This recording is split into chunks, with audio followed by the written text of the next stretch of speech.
आज हम बात करेंगे कनाडा की करंट वीज़ा ट्रेंड और टाइमलाइन की, और जो न्यू एसडीएस पॉलिसी है उसका क्या रिजल्ट्स है और कितना इम्पैक्ट है उसका रिजल्ट्स के ऊपर।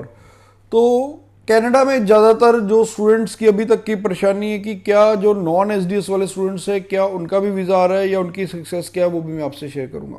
Bells Overseas, the sound of your future.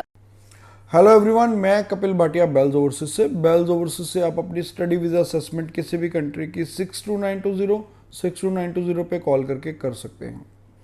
तो कनाडा का जो करंट वीज़ा ट्रेंड है वो बहुत ही शानदार है, और जो टाइमलाइन है वो मैं बताता हूँ कि बहुत सारे हमारे स्टूडेंट्स हैं जिनके 6 ओवरऑल, 5.5 इन 1 मॉड्यूल, 2 मॉड्यूल, 3 मॉड्यूल और इवन 5 पे भी वीज़ाज आ रहे हैं।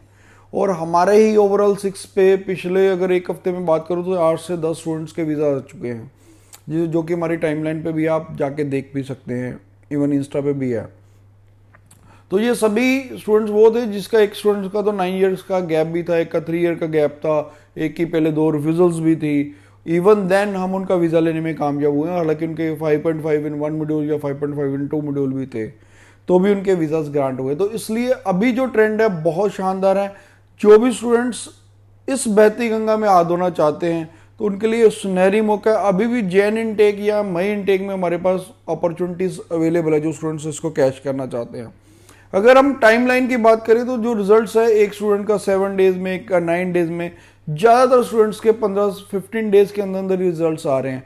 हालांकि मैं मान के चलता हूं कि एम्बेसी की तरफ से जो टाइमलाइन ज़्यादा दिया हुआ है, और वैसे जनरली पहले एक महीने में रिजल्ट्स आ रहे थे, अब 15 टू 20 डेज में ही स्टूडेंट्स का रिजल्ट्स आ रहा है। फिर भी आप स्टूडेंट्स 30 डेज लेके चलें। और अब जो टाइम की बात करें स्टैंपिंग के टाइम की, तो स्टैंपिंग अभी 2 वीक्स लग रहे हैं, 14 डेज लग रहे हैं वीज़ा स्टैंप होने में। तो स्टूडेंट उतना मार्जिन या अपना क्वेश्चन लेके चले। अब बात करता हूँ नॉन एसडीएस केसेस की। तो जो नॉन एसडीएस केसेस है उनका रिजल्ट्स कोई बहुत ज़्यादा इनकरेजिंग नहीं है। नॉन एसडीएस यानी कि जिनके पीटी के 60 से नीचे हैं, या जिनके आइल्स में कह लीजिए कि 4.5 है, या ओवरऑल 5.5 रह गया, 6 ओवरऑल नहीं है, तो उनका रिजल्ट्स इतना इनकरेजिंग नहीं है। हालांकि पीछे हमने पीटी के ऊपर 57 पे भी एक वीज़ा लिया है, लेकिन मैं ये कहता हूँ कि उनका रिजल्ट्स बहुत ज़्यादा इनकरेजिंग नहीं है। वो डिपेंड करता है कि अगर आपकी कोई प्रोफाइल में दम है तो आपका वीज़ा निकल सकता है, वो भी पीटी के अगर स्कोर थोड़ा सा हाई है तो। अदरवाइज मैं रिकमेंड करता हूँ कि अगर आप अपना केस एसडीएस करके लगाएं 60 ओवरऑल या आइल्स का 60 ओवरऑल पे, तो आपके रिजल्ट्स ज़्यादातर पॉजिटिव रहेंगे। फिर भी अगर आपका कोई क्वेश्चन है, क्वेरी, आप नीचे कमेंट कर सकते हैं, या हमारे बेल्स ओवरसीज के जलंधर, लुधियाना या अमृतसर ब्रांचेस में विजिट कर सकते हैं।